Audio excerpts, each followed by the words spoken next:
G'day guys, Coach Big Nick here from Flex Success. Welcome back to our YouTube channel. Today I want to talk to you about the thermic effect of food.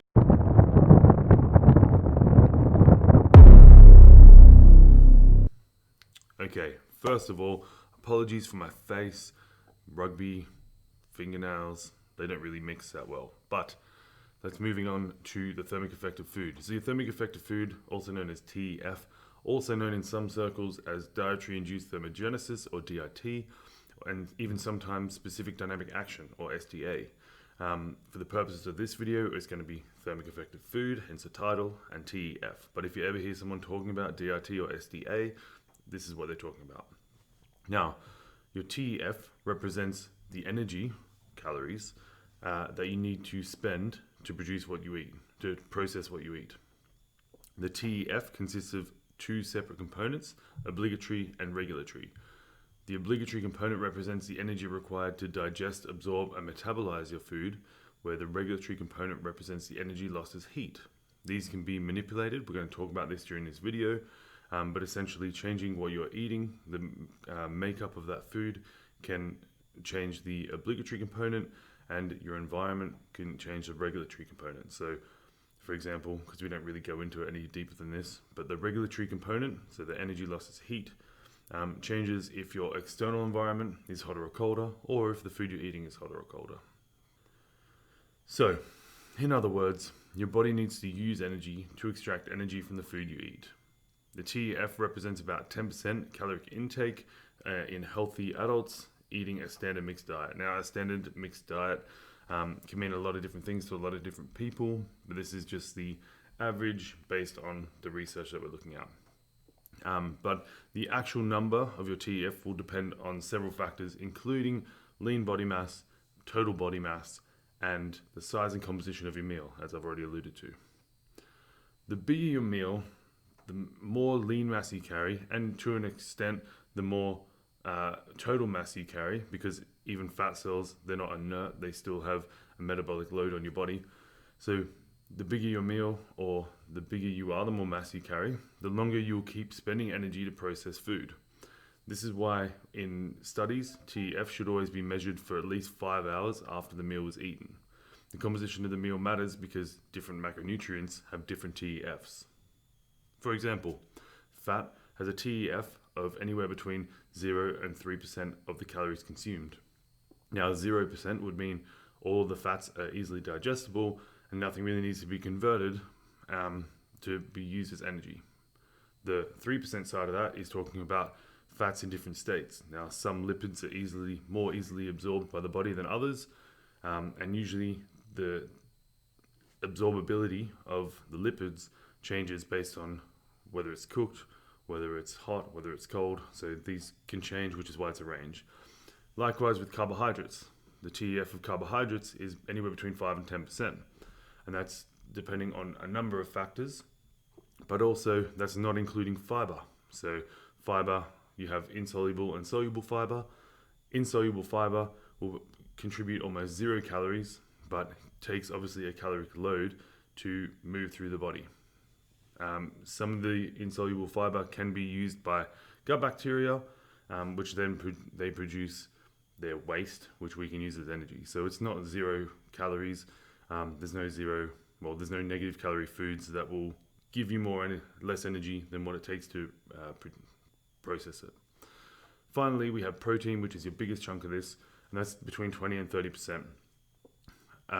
Although it represents a small amount of your total daily caloric expenditure, TEF can still amount to several hundred calories each day. So over the long term, and the long term is important here, could affect your body composition.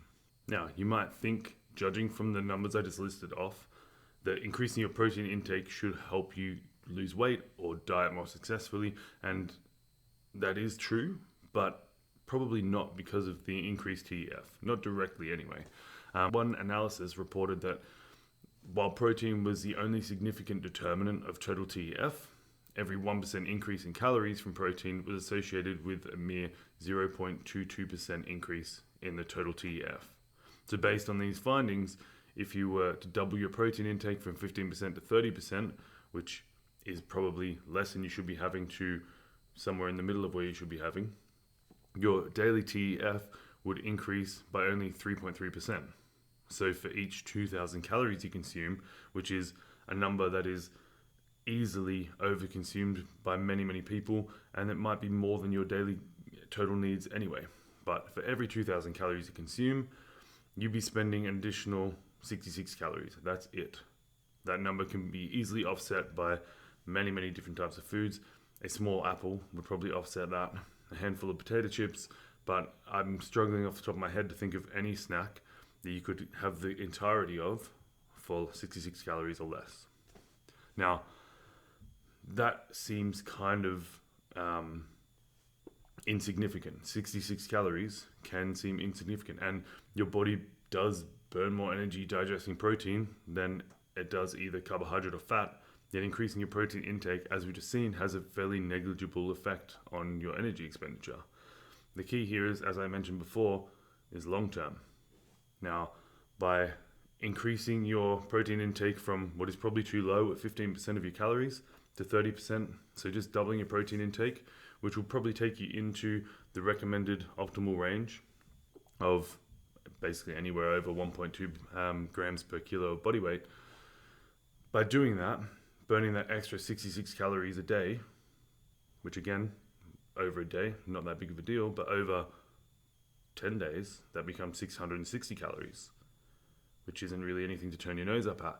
And then again, after 100 days, that's 6,600 calories, which is getting pretty close to the amount of calories in a kilo of body fat. And that's purely by eating more protein. So it needs to be eucaloric, which means if your calories stay the same, and within that calories, you increase your protein intake. You don't want to increase it on top of the calories, then it wouldn't have the same effect. But if you're keeping your calories the same and giving yourself more of those calories coming from protein rather than coming from carbohydrates or fats, you can potentially lose an extra, in the case of the data that I've just presented, an extra 6,600 calories in 100 days just by changing how much protein you eat. It's pretty simple. It's a pretty easy thing to do. When we're talking about weight loss, for some people, it's all about that low-hanging fruit. And I think although TEF only has a very small impact on your total daily energy expenditure, that it is a really easy place to gain a few calories here and there.